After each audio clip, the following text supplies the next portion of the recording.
வணக்கம் நண்பர்களே. நாம் கேட்டுக்கொண்டிருக்கும் கதை பார்வை கற்பூர தீபமாய். ஆசிரியர் பத்மா கிரகதுரை அவர்கள். வாங்க கதைக்குள்ள போகலாம். போறதுக்கு முன்னாடி ஒரு முக்கியமான விஷயம். இது வரைக்கும் நம்ம சேனலை சப்ஸ்கிரைப் பண்ணலனா சப்ஸ்கிரைப் பண்ணிக்கோங்க. பக்கத்துல இருக்க பெல் ஐக்கானையும் தட்டி விடுங்க. அப்பதான் நாங்க போடுற வீடியோஸ் உங்களுக்கு நோட்டிபிகேஷனா வரும். நம்ம கதை பிடிச்சிருந்தா லைக் பண்ணுங்க, ஷேர் பண்ணுங்க, கமெண்ட் பண்ணுங்க. மறக்காம சப்ஸ்கிரைப் பண்ணுங்க. வாங்க கதைக்குள்ள போகலாம். சென்ற பதிவில் வந்தனா மண்டபத்தை விட்டு வெளியேறி விட வீரண்ணன் வதனாவை பார்த்து வந்தனாவை எங்கே என்று கேட்கிறான். இனி வதனாவின் நிலை வாங்க தொடர்ந்து கேட்கலாம். அத்தியாயம் 7. வதனா திடுக்கிட்டாள். இந்த நிமிடம் வரை அவள் மீது யாருக்கும் கடுகளவு சந்தேகமும் வரவில்லை. ஆனால் இவனோ செய்தி கேள்விப்பட்ட உடனேயே அவளை கேட்கிறானே. நடந்ததை கண்டுபிடித்து விடுவானோ? வயிற்றுக்குள் அமிலம் சுரக்க நின்றாள். அவள் நினைத்தது போல் அவன் முகத்தில் வருத்தத்தின் சுவடு சிறிதும் இல்லை. நாளை தான் திருமணம் செய்து கொள்ளவிருக்கும் மணப்பெண்ணை காணவில்லை என்ற கவலையும் இருந்தாற்போல் இல்லை. மிக நேராக அவள் முகம் பார்த்து, வந்தனா எங்க என்றான். எனக்கு தெரியாது, நான் தூங்கிட்டேன். ஓ சரி, நீ தூங்குறதுக்கு முன்னால அவ என்ன செஞ்சுக்கிட்டு இருந்தா? போன் பேசி இல்ல என்னோட பேசிக்கிட்டு இருந்தா. ரெண்டு பேருமே படுத்துக்கிட்டே பேசினபடி தூங்கிட்டோம். ஆஹா. அவன் பார்வை அவள் முகத்தை விட்டு நகரவில்லை. தம்பி, என் மகளை யாரோ கடத்திட்டு போயிட்டாங்கன்னு நினைக்கிறேன். உங்க ஆட்களை விட்டு எல்லா இடங்களையும் தேடிச் சொல்லுங்க. மகேஸ்வரன் பதற அவர் தோள் தட்டி ஆசுவாசப்படுத்தினான். கவலைப்படாதீங்க மாமா, இதோ 5 நிமிஷத்துல கண்டுபிடிச்சிடலாம் என்றவன் திரும்பி மண்டபத்தின் ஆபீஸ் அறையை நோக்கி நடந்தான். அனைவரும் கும்பலாக அவனை பின்தொடர வதனா தயக்க நடையோடு நகர்ந்து அறையின் ஜன்னல் அருகே நின்று உள்ளே நோக்கினாள். இதயம் தொண்டை வரை எழும்பி குதிப்பதாக உணர்ந்தாள். அறையின் சுவரில் வைக்கப்பட்டிருந்த 3 டிவிகளை பார்த்தபடி இருந்தான் வீரண்ணன். அப்போ இங்க கேமரா இருக்குதா? தன்னைத்தானே ஓங்கி கொட்டிக்கொள்ள வேண்டும் போல் இருந்தது அவளுக்கு. இதனை ஏன் அவள் எதிர்பார்க்கவில்லை? நகரத்தோடு சேர்க்க முடியாத இந்த நடுவாந்திர ஊரில் அந்த அளவு அறிவியல் வசதிகள் இருக்காதென்ற அலட்சியம்தானே. அவள் ஒன்றை உணர தவறிவிட்டாள். பண வசதியுடையவர்களுக்கு விஞ்ஞானம் சிறு சந்துபந்துக்குள்ளும் கிடைக்கும் என்று. வீரண்ணன் சுவாதீனமாக டிவி பதிவுகளை முன் சென்று பார்த்து கொண்டிருந்தான். வதனா வந்தனாவின் சேலையோடு வெளியே நடமாடிய காட்சிகள் தெரிந்தன. அதோ ஏ மக இங்கெல்லாம் ஏன் வந்தா? ஐயோ, யாரோ அவளை தூக்கிட்டு போயிட்டாங்களோ? தனபாக்கியம் ஒப்பாரிக்கு தயாராக வீரண்ணனின் கை அவள் புறம் அதிகாரமாக நீண்டது. என் ஆளுகையில இருக்க இடம் இது. இங்க என்ன தாண்டி எறும்பு கூட வர முடியாது. வாய மூடுங்க. தனபாக்கியம் கப்பென வாயை மூடிக்கொண்டாள். வீரண்ணன் அடுத்த டிவியை இயக்கினான். அது மண்டபத்தின் பின்புறத்தை காட்ட வதனாவின் சுவாசம் திணறியது. அடப்பாவி, இங்கெல்லாம் எதுக்குடா கேமரா? சிறிது நேரம் பின்புற வெட்ட வெளியே கேமரா காட்ட, இங்க ஒன்னும் இல்ல, அடுத்த டிவிய பாருங்க. மகேஸ்வரன் அவசரப்பட அவரை கையமர்த்தினான். மண்டபத்தின் பின்வாயிலை காட்டினான். பூனைக்குட்டி வெளிய வருது. நிதானமாக உச்சரித்தவனின் விழிகள் வன்மமாக மின்னின. அதில் லேசான குரூரம் தெரிந்தது. பின்வாயில் வழியாக பெரிய பேக்கை சுமக்க முடியாமல் இழுத்தபடி வெளியேறின வந்தனாவும் வதனாவும். இருவருக்கும் ஒரே மாதிரி உடை. பின்புற சுவர் அருகே பேக்கை வைத்துவிட்டு இருவரும் ஏதோ பேச, பின் வதனா மட்டும் மண்டபத்திற்குள் போனாள். வந்தனா ஓரமாக கொஞ்சம் இடிந்து கிடந்த அந்த சுவரின் பொந்தருகே பேக்கை தள்ள ஒரு ஆணின் கரம் வெளியிலிருந்து பேக்கை இழுத்து கொண்டது.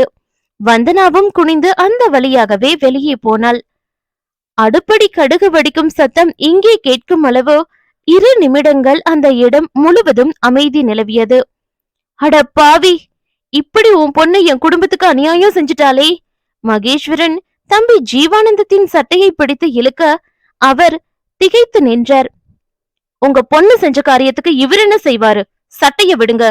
காயத்ரி மகேஸ்வரனை தடுக்க முயல தனபாக்கியம் அவளிடம் கோபமாக பேச, ரசாபாசமாகிவிட்ட சூழலில் கலந்து கொள்ளாமல் நகர்ந்தான் வீரண்ணன். செய்வதறியாமல் வெளியே சன்னல் அருகே உறைந்திருந்த வதனாவின் முன் வந்து நின்றான். அவள் முகத்தின் முன் சொடுக்கிட்டான். வந்தனாவை எங்க? தெரியாது. வதனா என்னவோ உண்மையைத்தான் சொன்னாள். ஆனால் அதனை வீரண்ணன் நம்ப வேண்டுமே. சற்றும் தயக்கமின்றி உள்ளங்கையை விரித்து வீசி அவள் கன்னத்தில் சப்பென அறைந்தான். வந்தனாவ எங்க? வதனா கண்கள் சொருக, உடம்பு தள்ளாட, பார்வை இருள, மயங்கி சரியத் தொடங்கினாள். காயத்ரியோ வது என்ற அலறலோடு அவளை நோக்கி வர, புறங்கையை வீசி அவளை நிறுத்தியவன் தானே வதனாவை தாங்கினான். இவகிட்ட எனக்கு நிறைய வேலை இருக்கு, இவளை நானே கவனிச்சுக்கிறேன்.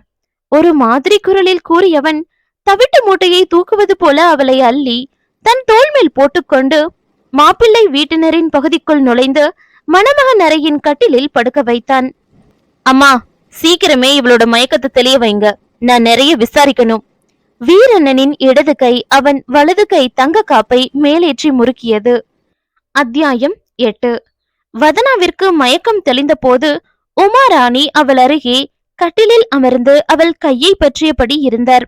மகேஸ்வரன் குடும்பமும் ஜீவானந்தம் குடும்பமும் வாசல் அருகே தலை குனிந்து குற்றவாளிகளாக நின்றிருந்தன. அறை கதவு மூடப்பட்டிருந்தது. உங்களுக்கு கொடுத்திருந்த 10 நிமிஷ நேரமும் முடிஞ்சிடுச்சு, சீக்கிரம் முடிவ சொல்லுங்க. கணீரென கேட்ட குரல் வீரண்ணனுடையது. அவள் தலைப்புறம் இருந்து கேட்ட குரல் ஓசையில் அவன் பின்னால் அமர்ந்திருப்பதை உணர முடிந்தது. நீங்க கேட்கறது அநியாயம்னு உங்களுக்கே தெரியலையா? குரல் தழுதழுக்க பேசிக் கொண்டிருப்பது தன் தந்தைதானா? சோர்வாய் சுருங்கி இருந்த தன் கண்களை விரிக்க முயன்றாள் வதனா.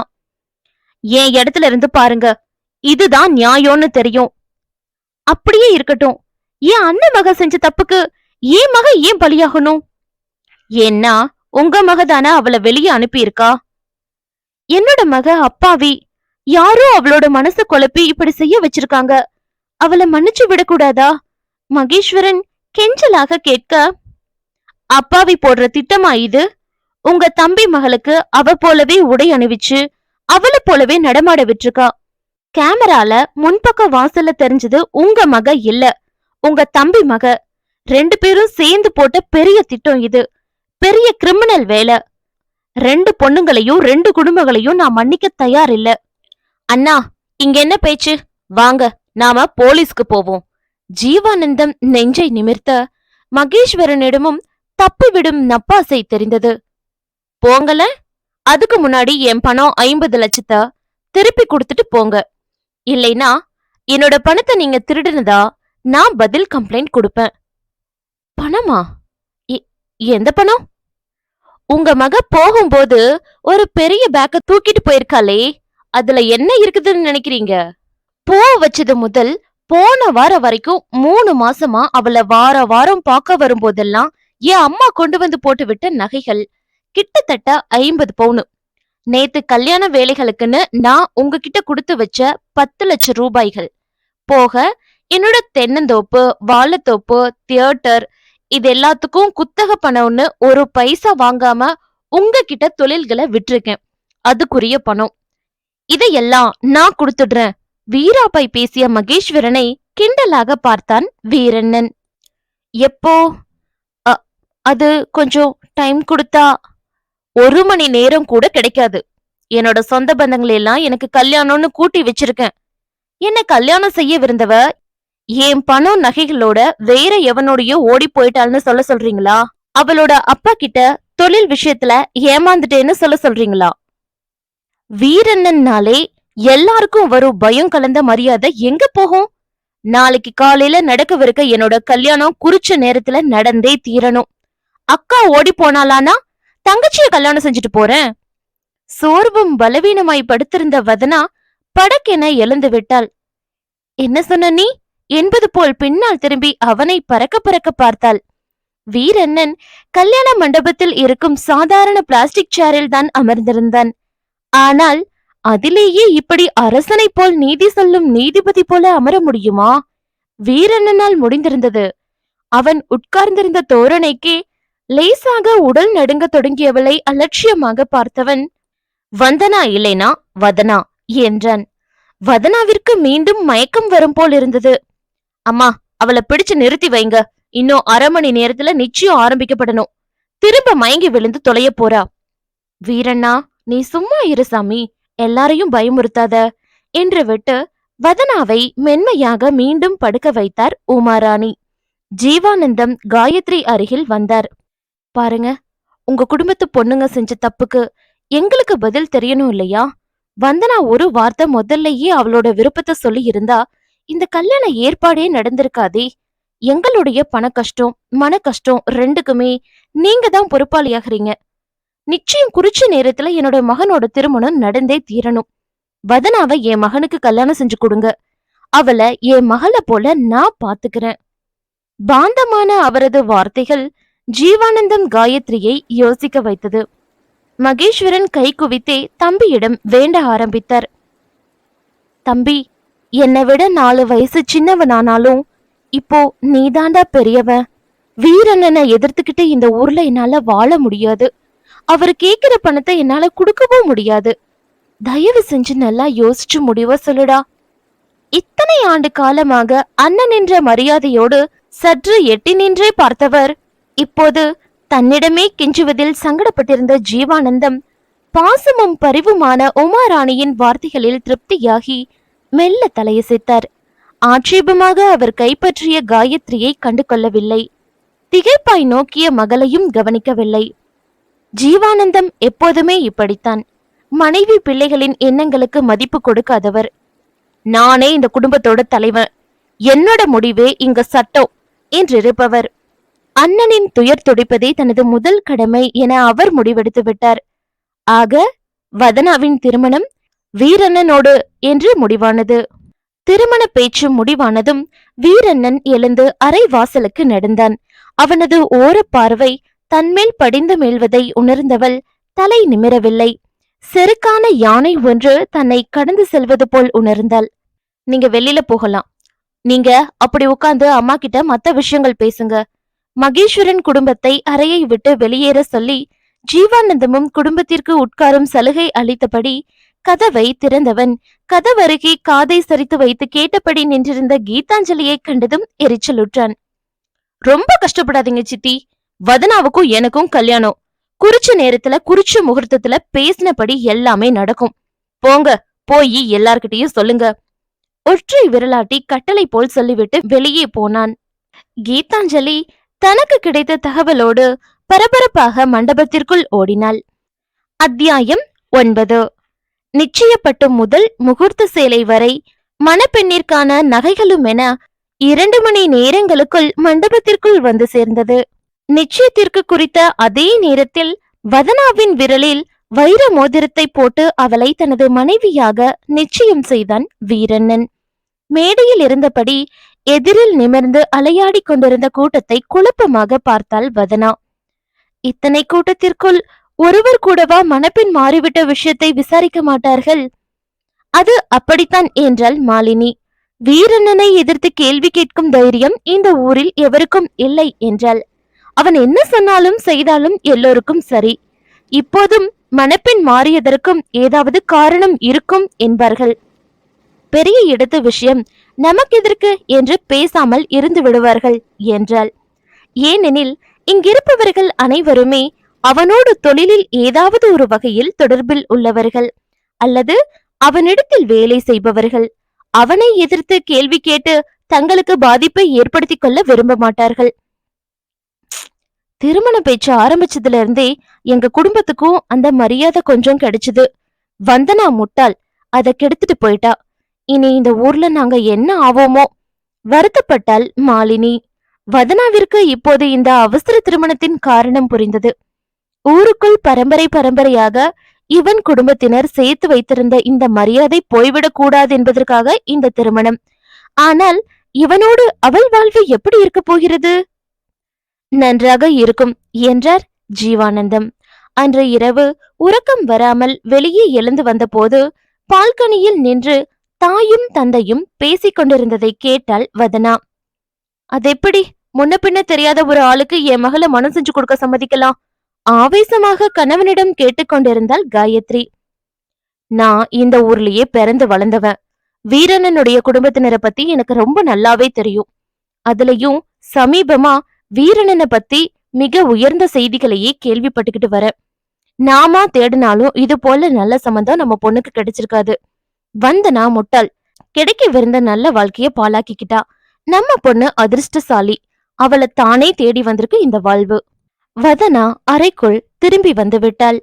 இந்த திருமணம் குறித்து இன்னமும் நிறைய குழப்பங்கள் அவளுக்கு இருந்தாலும் இப்போது அப்பா பேசியதை கேட்டதும் அவளது மனபாரம் கொஞ்சம் இறங்கினார் போல் இருந்தது. அதனால் மறுநாள் மணவரையில் வீரண்ணனோடு அமரும்போது கொஞ்சம் தெளிவான முகத்தோடு புன்னகைக்க முடிந்தது. என்ன, கொஞ்சம் குழப்பங்கள் குறைந்திருக்கிறதா? தன் கழுத்து மாலையை சரி செய்வது போல வீரண்ணன் கேட்க, திடுமென அவன் குரல் கேட்டதும் திடுக்கிட்டதை வெளிக்காட்டிக் கொள்ள தலை குனிந்து கொண்டாள். தன் மாலையை சரி செய்த பின் கன அக்கறையாக கை நீட்டி அவள் கழுத்து மாலையையும் சரி செய்தான் வீரண்ணன். உன்கிட்டதான் கேட்டேன். இப்போது அவன் குரல் கொஞ்சம் கனத்திருக்க வதனாவிற்குள் பதறியது. ஐயோ, இவன் கேட்டதுக்கு பதில் சொல்லியாகணுமே. ஆனா இத்தனை கூட்டத்துக்கிடையில எப்படி? நடுங்க ஆரம்பித்து விட்ட அவள் கரத்தை அழுத்தி பிடித்தான். மந்திரத்தை கவனமா சொல்லு, இப்படி போட வேண்டாம். அவளுக்கு கற்றுக் கொடுப்பது போல அவள் கையோடு தன் கை சேர்த்து யாகத்திற்குள் நெய்வார்த்தான். மீண்டும் கேள்வியாக கேட்க அதையே அவளும் பதிலாக்கினாள். அதிலேயே அவன் திருப்தியடைந்து விட்டான். அவன் கைப்பிடி இன்னமும் இறுகியது. லேசாக வலிப்பது போல் தோன்றினாலும் அதில் ஒரு பாதுகாப்பை உணர்ந்தாள் வதனா. உமாராணிக்கு தனது மருமகள் மாறியதில் எந்த வருத்தமும் இருந்தாற்போல் இல்லை. முகமாற்றமோ சுணக்கமோ இன்றி மருமகளை தன் வீட்டிற்கு வரவேற்றார். வீரண்ணனின் 2 தங்கைகளும் மலர்ந்த முகத்தோடு அன்னையை பின்பற்றின. இருவருமே திருமணம் முடிந்து அமெரிக்கா, பெங்களூர் என்று இருப்பவர்கள். வீரண்ணனின் தந்தை இறந்து 10 வருடங்களாகிறது. அதன் பிறகு தொழில், குடும்ப நிர்வாகம் அனைத்துமே வீரண்ணன் தான். தந்தை இறப்பினால் தொழிலில் ஏற்படவிருந்த ஒரு பெரும் சரிவை புத்திசாலித்தனமாக தூக்கி நிறுத்தி இருக்கிறான் வீரண்ணன். அன்றிலிருந்து உயரத் தொடங்கிவிட்ட அவனது தொழில் நிலையும் ஊர் உறவு மரியாதைகளும் பிறகு இறங்கவே இல்லை. மிகவும் மதிப்பும் மரியாதையுமாக வாழ்ந்த ஊர். அவற்றில் சிறிது குறை நேர்ந்தாலும் இங்கே இருக்க முடியாது.